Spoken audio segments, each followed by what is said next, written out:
할렐루야.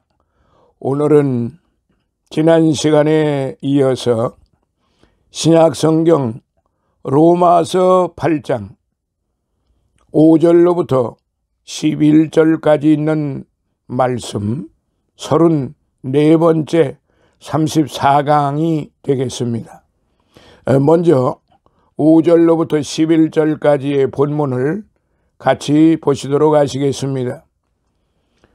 육신을 좇는 자는 육신의 일을, 영을 좇는 자는 영의 일을 생각하나니 육신의 생각은 사망이요 영의 생각은 생명과 평안이니라. 육신의 생각은 하나님과 원수가 되나니 이는 하나님의 법에 굴복지 아니할 뿐 아니라 할 수도 없음이라. 육신에 있는 자들은 하나님을 기쁘시게 할 수 없느니라. 만일 너희 속에 하나님의 영이 거하시면 너희가 육신에 있지 아니하고 영에 있나니 누구든지 그리스도의 영이 없으면 그리스도의 사람이 아니라. 또 그리스도께서 너희 안에 계시면 몸은 죄로 인하여 죽은 것이나 영은 의를 인하여 산 것이니라. 예수를 죽은 자 가운데 있어 살리신 이의 영이 너희 안에 거하시면 그리스도 예수를 죽은 자 가운데 있어 살리신 이가 너희 안에 거하시는 그의 영으로 말미암아 너희 죽을 몸도 살리시리라. 아멘. 오늘 이 말씀을 통해서 같이 은혜 받기를 원합니다.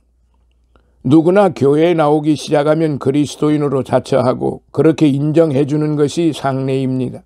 그러나 성경에는 교회에 출석한다고 다 그리스도인이 되는 것이 아니라 사람의 심령 속에 그리스도의 영이 거하게 될 때에 비로소 진정한 의미에서의 그리스도인이 된다고 하였습니다. 이제 본문 말씀 큰 첫 번째 5절로부터 8절에 있는 말씀, 육신의 일과 영의 일, 육신의 일과 영의 일. 아담의 후손으로 태어난 인생으로서의 육신을 따라 사는 일과 믿음으로 그리스도의 영을 받아 신령한 생활의 원리에 따라 사는 일이 심령 속에서의 내적인 갈등이 심할지라도 그리스도인들은 자신의 심령 속에 역사하시는 그리스도의 영의 인도하심으로 승리의 생활을 할 수 있는 것이 사실입니다. 이제 이 부분에 통해서 작은 첫 번째 5절로부터 6절을 보겠습니다. 육신의 생각과 영의 생각. 그리스도인들은 정욕적인 육신의 어떤 행위에서가 아니라 다만 하나님께서 성취하여 놓으신 대속의 역사를 믿음으로 의로워지고 구원받아 하나님의 자녀가 된 것입니다. 이렇게 믿음으로 하나님의 자녀가 된 것은 자신의 어떠한 인정받을 만한 공로에 의해서가 아니며 또는 혈통으로나 육정으로나 사람의 뜻으로 나지 아니하고 오직 하나님께로서 난 자들이라고 요한복음 1장 13절의 말씀으로 된 것입니다. 이렇게 하나님의 자녀가 되었어도 육체의 더러운 것을 제하여 버림이 아닌 베드로전서 3장 21절로 육적인 자아는 여전히 살아있는 것입니다. 이제까지 한 인격 속에서 주인으로 행세하였던 육적인 자아가 성령의 계시적인 역사로 자신의 심령 속에 새롭게 탄생한 하나님께로서 난 자인 영적인 자아와 본질적으로 전혀 다른 두 가지 본성 때문에 충돌하게 마련입니다. 사람의 인격 속에서 전혀 상반되는 육적인 자아와 영적인 자아의 전쟁에서 자신의 경건에 이르는 연습, 디모데전서 4장 7절, 경건에 이르는 연습으로 영적으로 성장할 때에 성령으로 충만해지고 하나님의 기뻐하시는 자녀로 성장할 수가 있지만은 아직도 세속적인 안목의 노예가 되어 육신에 속한 자로 살게 되면 고린도전서 3장 3절 우리 속에 내재하시는 하나님의 성령을 근심하게 하는 것입니다. 에베소서 4장 30절 이제 자신의 인격 속에서 무엇이 역사하느냐에 따라 그 결과가 나오기 때문에 사도는 육신을 좇는 자는 육신의 일을 영을 좇는 자는 영의 일을 생각하느니라라고 말씀한 것입니다. 5절에 아직도 믿음 안에 살면서도 육적인 자아의 노예가 되어 있으면 자신의 정욕에 따라 살게 마련이지만 그래도 영적인 자아가 하나님의 뜻을 따라 살기를 원할 때에는 자신의 심령 속에서 역사하시고 권면하시고 계시는 성령의 뜻을 따라 살게 마련이지요. 사람이 무엇으로 심든지 그대로 거두리라고 말씀한 대로 갈라디아서 6장 7절, 자기의 육체를 위하여 심는 자는 육체로부터 썩어진 것을 거두고 성령을 위하여 심는 자는 성령으로부터 영생을 거두게 된다라고 갈라디아서 6장 8절에도 기록이 되어 있습니다. 그러므로 믿음을 가진 후에도 계속되는 육신의 생각은 사망이요 영의 생각은 생명과 평안이니라라고 6절 본문에 말씀하였습니다. 그것은 자신의 인격 속에서의 내적인 갈등에서 자신이 어느 쪽을 따르느냐에 따라 그 결과가 달라지기 때문에 창조의 질서를 거스리는 육적인 자아로서의 생각보다도 자신을 살리게 하시는 성령의 뜻에 순종하는 길이 참으로 살 수 있는 길이 되는 것입니다. 자, 작은 두 번째 7절로부터 8절, 육신의 생각. 그러나 그리스도인이 자신의 심령 속에서 자신을 인도해 주시는 성령의 인도하심을 받지 않고 옛사람의 하나님께 대항했던 그 육적인 자아의 본성을 따르는 그 결과에 대하여 다시 생각해 보게 되면 자연히 영적인 성장의 필요성을 깨닫게 되지요. 그리고 육신의 생각은 사람이 그리스도를 영접하기 전에 하나님의 통치를 거부하고 자기가 자기를 지배하며 자아중심주의적인 자신의 정욕과 욕망을 충족시키기 위한 자아중심주의적인 본능을 충족시키고자 하는 것에 불과한 것이 사실이에요. 그리고 본문에 육신의 생각의 결과에 대하여 첫째로 하나님과 원수가 된다고 하였습니다. 그렇게 될 수밖에 없는 것은 하나님의 피조물로서 하나님의 법을 따라야 할 인간 본성이 하나님께 반항하는 본성으로 전락하였기 때문에 하나님의 법에 굴복지 아니할 뿐이라 할 수도 없음이라 7절에 그렇게 기록이 되어 있습니다. 사도 야고보는 이렇게 하나님의 법을 거역하고 세상과 벗된 것이 하나님의 원수임을 알지 못하느냐라고 묻습니다.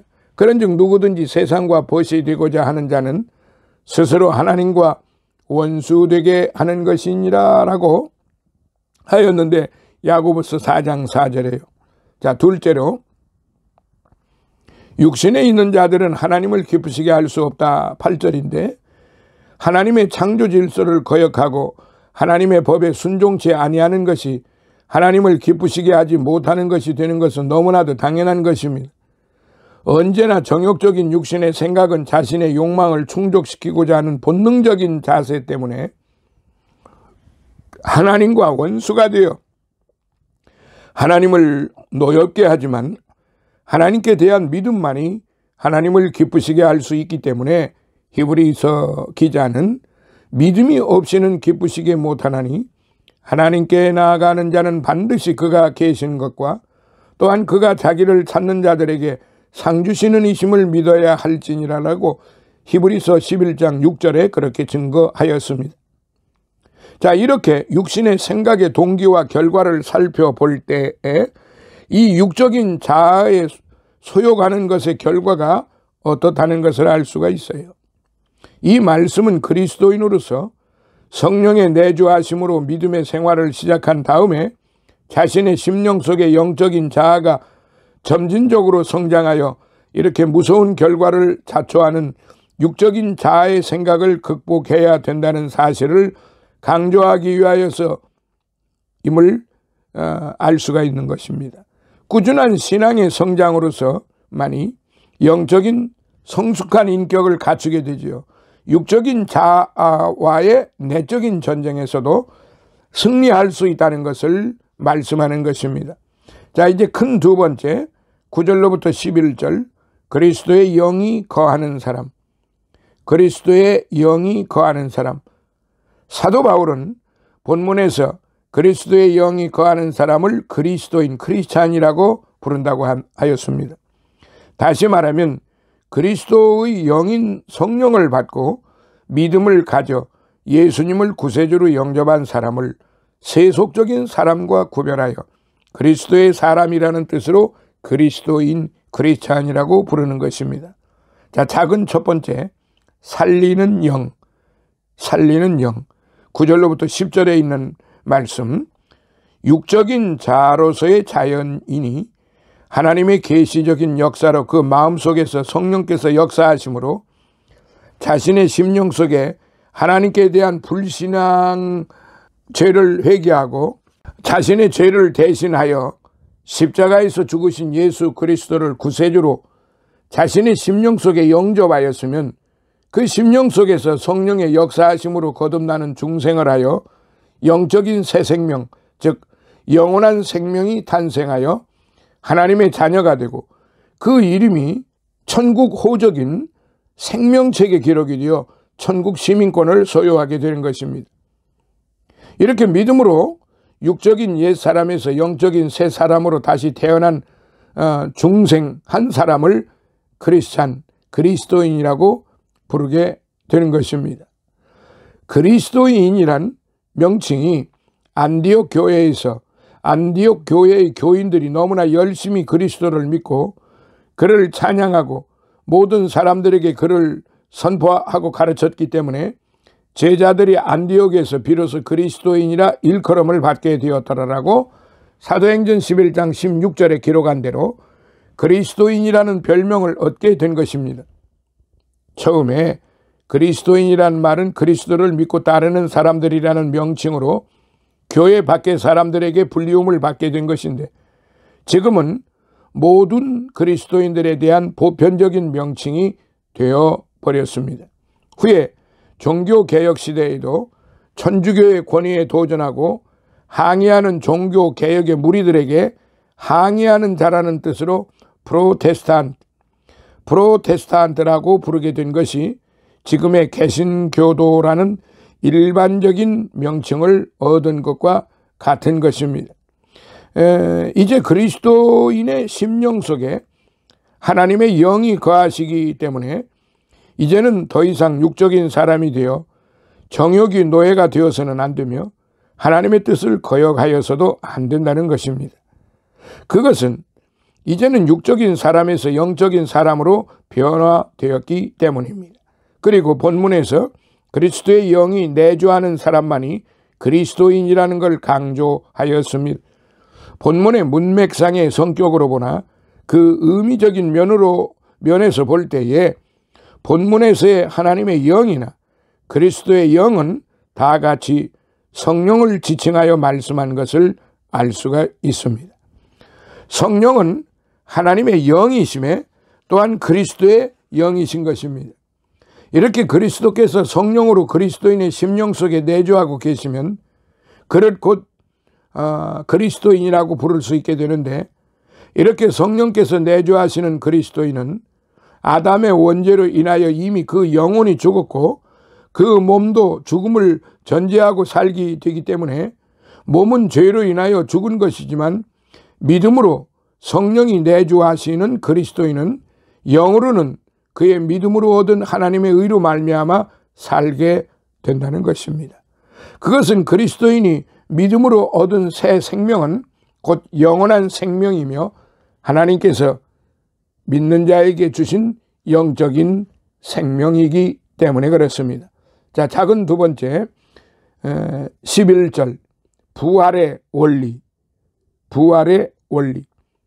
인류의 구세주 예수 그리스도는 이 세상에 오셨을 때에 성령으로 잉태되셨고 성령께서 임하셔서 하나님의 아들로서의 사역을 시작하기 전에 사단의 시험을 이기시고 마태복음 4장 1절로부터 11절 성령의 임재로 하나님의 아들로서의 사역을 하신 것을 볼 수가 있습니다. 누가복음 4장 18절부터 19절 그리고 성령이신 성결의 영으로 죽은 자 가운데에서 부활하여 능력으로 하나님의 아들로 인정이 되셨습니다.